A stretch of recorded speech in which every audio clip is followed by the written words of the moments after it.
Dear students, economics of growth and development की class में मैं doctor Sunanda Devpura, associate professor economics, government Meera girls college Udaipur. Last lecture में हमने Herod-Domar model का part 1 किया था। आई होप आप लोगों ने उसको अच्छी तरह से पढ़ा होगा, समझा होगा। आज हम हैरोड-डॉमर मॉडल के पार्ट 2 पर चलते हैं। हैरोड-डॉमर मॉडल के पार्ट 1 में हमने डॉमर का मॉडल और जो सतत वृद्धि की आवश्यकताएं हैं, मान्यताएं हैं, उनके बारे में अध्ययन किया था। अब हम हैरोड-डॉमर मॉडल के पार्ट 2 में हैरोड के मॉडल का अध्ययन करते हैं। हैरोड-डॉमर मॉडल पार्ट 2, इसका हैरोड मॉडल के बारे में अध्ययन करते हैं। प्रोफेसर हैरोड का मॉडल ये दिखाने का प्रयत्न करता है कि किस प्रकार अर्थव्यवस्था में सतत अर्थात संतुलन वृद्धि पाई जा सकती है। प्रोफेसर हैरोड के अनुसार किस प्रकार अर्थव्यवस्था में सतत वृद्धि या संतुलन पाई जा सकती है। जब एक बार सतत वृद्धि में बाधा पड़ जाती है और अर्थव्यवस्था असंतुलन में हो जाती है तो संचयी शक्तियाँ इस विचलन को बनाए रखने में लगी रहती हैं, जिससे दीर्घकालीन अवस्फीति या स्फीति हो सकती है। हैरोड के मॉडल को 3 विभिन्न दरों पर आधारित है। हैरोड का मॉडल जो है वो 3 विभिन्न दरों पर आधारित है। पहला, जी द्वारा वास्तविक वृद्धि दर, जी वास्तविक वृद्धि दर, एनुअल ग्रोथ रेट, जिससे बचत अनुपात तथा पूंजी अनुपात निर्धारित करते हैं। यह वृद्धि दर अल्पकालीन चक्रीय परिवर्तनों को प्रकट करती है। और दूसरे, GW द्वारा व्यक्त अभीष्ट वृद्धि दर को किसी अर्थव्यवस्था की आय की पूर्ण क्षमता वृद्धि दर है। तीसरे, अभी हम पहले पर ही बात करते हैं, वास्तविक वृद्धि दर, जी एक्चुअल ग्रोथ रेट। दूसरी और तीसरी जो वृद्धि दर है उसको हम आगे लेंगे। वास्तविक वृद्धि दर, जी, उसका जो इक्वेशन है that is GC is equal to S, GC is equal to small s, जहाँ पर G उत्पादन वृद्धि दर है, यानी किसी समय पर दी हुई अवधि में उत्पादन की वृद्धि की दर है। और डेल्टा वाई, इसको डेल्टा वाई अपॉन वाई के द्वारा निर्धारित या डिनोट किया जा सकता है। सी पूंजी में किया गया शुद्ध योग है, पूंजी में किया गया शुद्ध योग है और निवेश की आय में वृद्धि के अनुपात के द्वारा परिभाषित किया जाता है। C is equal to I upon delta y, निवेश की आय में वृद्धि के रूप में परिभाषित किया जाता है, अर्थात I अपॉन डेल्टा वाई। और स्मॉल s जो है वो औसत बचत प्रवृत्ति है, that is S upon Y.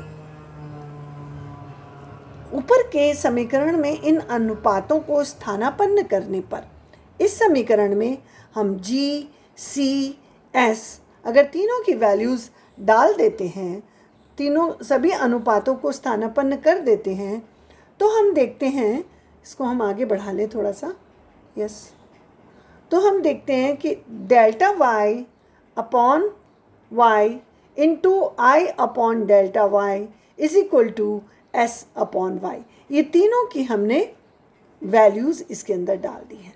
तो इसके अनुसार ये इक्वेशन आगे जाके शॉर्ट होती है, I upon y, this I upon this y is equal to S upon y। ये इसमें बन जाती है और इसमें y और y जब कैंसिल हो जाते हैं तो ये I is equal to S में परिवर्तित हो जाती है। यही समीकरण एक सत्य का पुनर्कथन है कि वास्तविक बचतें वास्तविक निवेश के बराबर होती हैं। ऊपर दिए गए संबंध को आय का व्यवहार स्पष्ट करता है, जबकि y पर S निर्भर करता है, यानी आय जो है सेविंग यानी बचत जो है वो आय पर निर्भर करती है तथा आय में वृद्धि यानी डेल्टा वाई पर निर्भर करता है। आई यानी इन्वेस्टमेंट जो वाई के ऊपर निर्भर करता है, जो त्वरण सिद्धांत के अतिरिक्त कुछ नहीं है। ये त्वरण सिद्धांत को बताता है। ये जो इक्वेशन है ये त्वरण सिद्धांत को बताती है। आय जो है वो डेल्टा वाई पर निर्भर करता है। दूसरा, हम इसी को आगे बढ़ाते हुए नेक्स्ट पेज पर चलते हैं। जो हेरोड ने दूसरी वृद्धि दर दी है वो कहलाती है अभीष्ट वृद्धि दर, that is warranted rate of growth, जिसको हम GW से डिनोट करते हैं। This is warranted rate of growth, GW यानी अभीष्ट वृद्धि दर, which is equal to Y delta Y upon Y. अभीष्ट वृद्धि दर किसके बराबर है? Delta Y upon Y. Harrod का दूसरा आधारभूत समीकरण सतत उन्नति के लिए संतुलन स्थितियों को व्यक्त करता है। हेरोड के अनुसार अभीष्ट वृद्धि दर वह है जिस पर जो कुछ भी उत्पादक कर रहे हैं संतुष्ट होंगे। यह उद्यमीय संतुलन है, यह उन्नति की रेखा है जो यदि प्राप्त हो जाए तो लाभ प्राप्तकर्ताओं को संतुष्ट करेगी कि उन्होंने ठीक किया है। अतः यह वृद्धि दर मुख्यतः व्यापारी वर्ग के व्यवहार से संबंधित है। अभीष्ट वृद्धि दर पर मांग इतनी ऊंची होती है कि व्यापारी लोगों ने जितना उत्पादन किया है बेच सकते हैं। वे उसी वृद्धि की प्रतिशत दर से लगातार उत्पादन करते रहेंगे। इस प्रकार सतत वृद्धि दर का समीकरण है, तो ये कहलाता है सतत वृद्धि दर का समीकरण, यानी सतत वृद्धि दर यानी GW is equal to small s upon CR, जहाँ GW है अभीष्ट वृद्धि दर, CR है पूंजी की आवश्यकताएं यानी I अपॉन डेल्टा वाई, और स्मॉल s है औसत बचत प्रवृत्ति। तो ये जो इक्वेशन बनाया हमने GW is equal to S upon CR, ये सेल्फ सस्टेन्ड है यानी आत्म आधारित वृद्धि दर है, जिसको हम अभीष्ट वृद्धि दर कहते हैं। GW अभीष्ट वृद्धि दर या आय के वृद्धि की पूर्ण क्षमता दर है। GW अभीष्ट वृद्धि दर अथवा आय की पूर्ण क्षमता दर है। अब आगे हम चलें कि ये हेरोड वृद्धि मार्ग क्या है। हेरोड ने एक कंसेप्ट दिया है, हेरोड ग्रोथ पाथ, हेरोड वृद्धि मार्ग। इसके लिए हम इस डायग्राम को थोड़ा सा क्लियरली देखें। थोड़ा ऊपर चलते हैं। यस, इस डायग्राम को हम चित्र को क्लियरली देखें तो इस हेरोड वृद्धि मार्ग वाले डायग्राम में हमें 3 समानांतर रेखाएं दिखाई दे रही हैं। YCR1, Y1CR1, Y2CR2 and Y3CR3। ये 3 समानांतर वृद्धि रेखाएं हमें नजर आ रही हैं। तो इस चित्र में क्षैतिज अक्ष आय को प्रकट करता है और अनुलंब जो है बचत और निवेश को बताता है।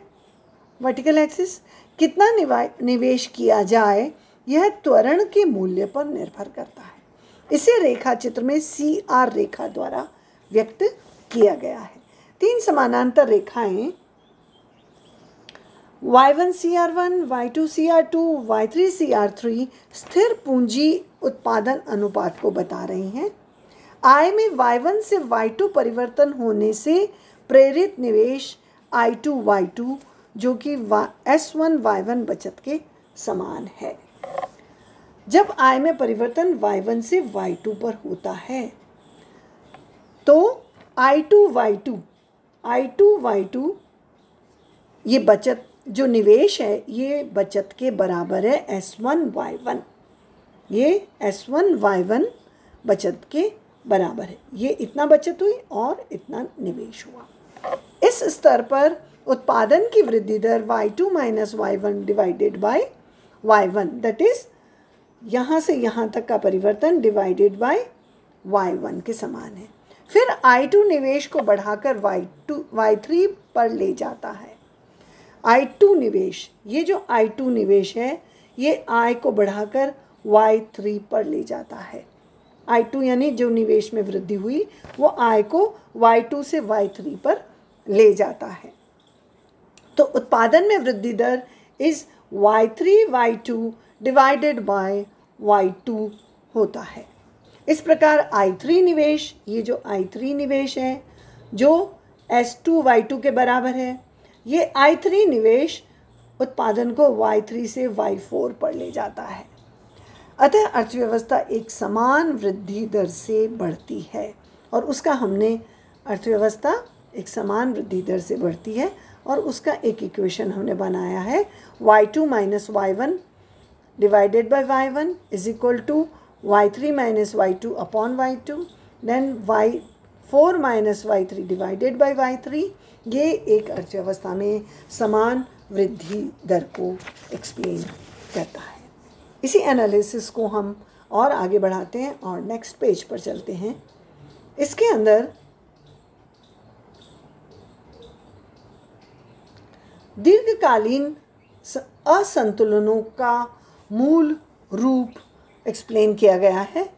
दीर्घकालीन असंतुलनों का मूल रूप यानी genesis of long run equilibrium disequilibrium, genesis of long run disequilibrium. तो ये डिसइक्विलिब्रियम क्यों होता है अर्थव्यवस्था में, इसको एक्सप्लेन करने की कोशिश की गई है हेरोड के द्वारा। इसमें 3 प्रकार की वृद्धि दरें ली गई हैं। इसमें 2 प्रकार की वृद्धि दरें ली गई हैं, G एंड GW और पूर्ण रोजगार संतुलन के लिए वास्तविक वृद्धि दर यानी G और अभीष्ट वृद्धि दर यानी GW अवश्य बराबर होनी चाहिए। संतुलन की स्थिति में G should be equal to GW। वास्तविक पूंजी पदार्थ C इच्छित पूंजी पदार्थ CR के बराबर होनी चाहिए। C should be equal to CR। C क्या है इसमें, वास्तविक पूंजी पदार्थ, और CR है इच्छित पूंजी पदार्थ। ये दोनों भी बराबर होने चाहिए, तभी सतत वृद्धि संभव है। यदि G और GW बराबर नहीं है तो अर्थव्यवस्था असंतुलन में रहेगी। उदाहरण के लिए, यदि GW से G बढ़ जाता है, यानी ये अगर GW से G ज़्यादा है, ये ज़्यादा है, ये कम है, GW कम है, G ज़्यादा है, ये एरो का निशान बता रहा है G is greater than GW, तो CR से C कम होगा। उस स्थिति में CR से C कम होगा, ये लेस देन साइन बताता है। जब G is greater than GW ये स्थिति है तो अपर्याप्त वस्तुओं या उपकरणों के कारण कमियां उत्पन्न होती है। हमको जितना चाहिए उससे हमारे पास C यानी इच्छित वास्तविक पदार्थ कम है, वास्तविक पूंजी पदार्थ हमारे पास कम है जितना हमें आवश्यक है, दैट इज CR। ऐसी स्थिति दीर्घकालीन स्फीति लाती है, क्योंकि आय में वृद्धि उससे अधिक दर से होती है जितनी उत्पादकीय क्षमता में वृद्धि होती है। तो GW जो वारंटेड रेट ऑफ ग्रोथ है उसकी तुलना में एक्चुअल ग्रोथ रेट ज़्यादा होती है। तो ये जो इक्विलिब्रियम है इसके आगे ग्रोथ रेट G और GW में डिफरेंस आ जाता है। जो एक्चुअल ग्रोथ रेट है वो तेज़ी से बढ़ती है GW की तुलना में। इसको स्फीति की स्थिति कहते हैं, इसको स्फीति की स्थिति कहते हैं, जो चित्र A में दर्शाया गया है, चित्र A में दर्शाया गया है। ठीक है। इसके बाद जब G कम रह जाता है GW से, जब GW से G कम रह जाता है, वो स्थिति कब उत्पन्न होती है? जब CR इच्छित पूंजी कम रह जाती है और जो एक्चुअल पूंजी अधिक हो जाती है। एक्चुअल पूंजी, वास्तविक पूंजी अधिक है, लेकिन चाहिए नहीं अर्थव्यवस्था को इतनी सारी पूंजी। तो क्या होता है उस केस में? जो G वारंटेड यानी जो अभीष्ट दर है उससे वास्तविक दर कम रह जाती है। ये हमारी GW अभीष्ट दर है, लेकिन वास्तविक दर इससे कम रह जाती है। ये मंदी की स्थिति उत्पन्न करती है। जब C की तुलना में CR यानी आवश्यकता वाला CR कम रह जाता है, तो अर्थव्यवस्था में जितनी वारंटेड ग्रोथ रेट है यानी ग्रोथ होनी चाहिए, ग्रोथ उससे कम हो पाती है।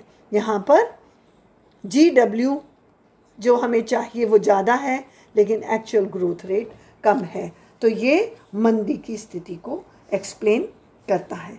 तो इस प्रकार से ये जो G = GW है, यानी GW और वास्तविक जो ग्रोथ रेट है ये बराबर होनी चाहिए।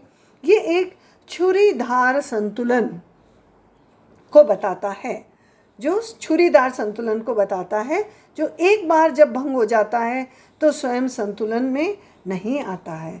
निष्कर्ष यह निकलता है कि सार्वजनिक नीति का एक बड़ा काम यह है कि दीर्घकालीन स्थिरता बनाए रखने के लिए G तथा GW को इकट्ठा बनाए रखे। इस उद्देश्य के लिए हेरोड ने अपना तीसरा समीकरण प्रस्तुत किया कि किस प्रकार से G और GW को बराबर बनाए रखा जाए। वो तीसरा जो हेरोड का समीकरण है या जो ग्रोथ रेट है वो सहज या प्राकृतिक वृद्धि दर कहलाती है। सहज या प्राकृतिक वृद्धि दर, that is natural growth time, natural growth, और उसको हम GN से डिनोट करते हैं। ये GN जो है, this is GN × CR is not equal to small s, यानी GN प्राकृतिक अथवा वृद्धि की पूर्ण रोजगार दर है। ये जो GN है प्राकृतिक और वृद्धि की पूर्ण रोजगार की दर है। Yes, GN × CR is not equal to S। ठीक है। अब हम वृद्धि की प्राकृतिक दर समष्टि चरों पर निर्भर करती है, जैसा कि जनसंख्या, प्रौद्योगिकी, प्राकृतिक साधन तथा पूंजी उपकरण। इसे वृद्धि की पूर्ण रोजगार दर या वृद्धि की सामान्य दर कहा जाता है। GN, G नेचुरल, सहज या प्राकृतिक वृद्धि दर। यह बढ़ती हुई जनसंख्या तथा प्रौद्योगिकी प्रगति द्वारा निर्धारित पूर्ण रोजगार उत्पादन में वृद्धि की दर है। ठीक है। इसके बाद हम नेक्स्ट पेज पर चलते हैं।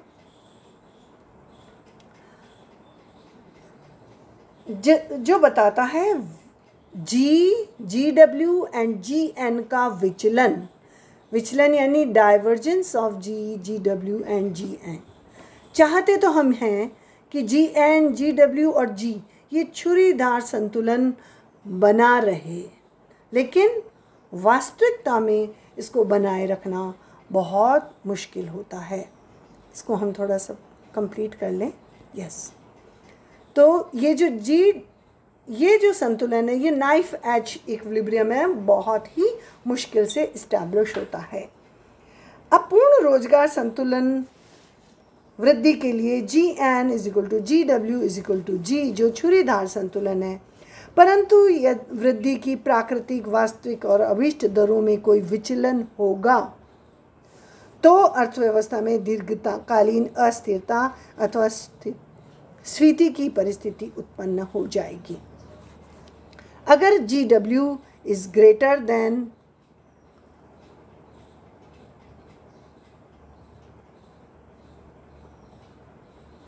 GW is greater than G, GW is greater than G, तो निवेश इसको हम थोड़ा सा यहाँ समझ सकते हैं। डायग्राम A हम लेते हैं। चित्र ए में दिखाया गया है कि GN से GW अधिक होती है। GN है, इससे ये GW अधिक है। तो C से CR, CR से CB अधिक होगा और श्रम की कमी के कारण पूंजी के पदार्थों का अधिक्य होगा। श्रम की कमी उत्पादन की वृद्धि दर को GW को नीचे रखती है। तो क्या होता है कि जब GW अधिक है और G नेचुरल कम है तो अर्थव्यवस्था की जो एक्चुअल ग्रोथ रेट है वो नीचे की तरफ आ जाती है।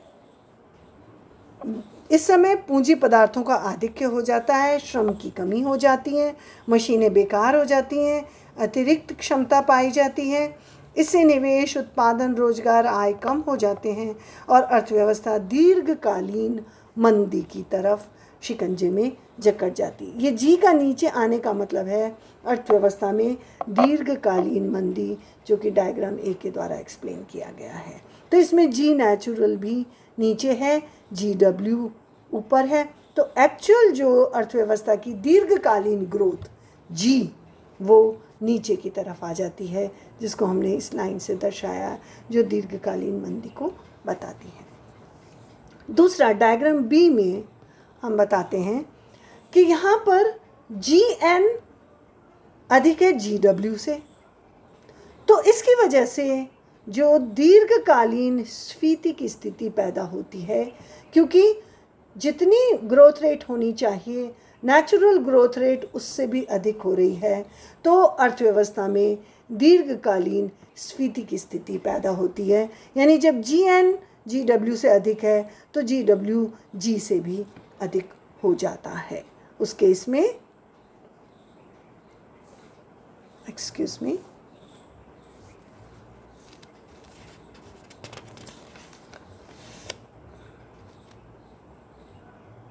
ये इसको डायग्राम इसको ऐसा करना है, ओके। हाँ, तो इस केस में ये स्थिति बन रही है। तो यहाँ ये जो दीर्घकालीन स्फीति की स्थिति पैदा हो रही है, राइट।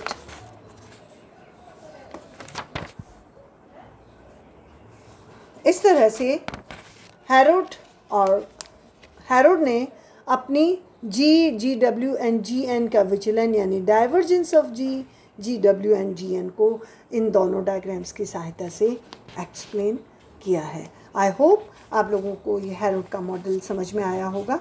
इसका लास्ट सेंटेंस, हैरोड के वृद्धि मॉडल के नीति संकेत हैं कि बचत स्फीति अंतराल अर्थव्यवस्था के गुण हैं और अवस्फीति अंतराल में दोष। इस प्रकार उन्नत अर्थव्यवस्था में स्थिति की मांग के अनुसार बचत को घटाना या बढ़ाना पड़ता है। इस प्रकार से ये हैरोड मॉडल कंप्लीट होता है। आई होप आपको समझ आया होगा। आप इसको डिटेल में रिवाइज कीजिए और हम कल यानी नेक्स्ट लेक्चर में हम हैरोड डॉमर दोनों मॉडल्स का तुलनात्मक अध्ययन करेंगे। इसलिए आप हैरोड और डॉमर दोनों मॉडल्स को अच्छी तरह से स्टडी कर लीजिए, समझ लीजिए। So thank you so much. Thank you so much.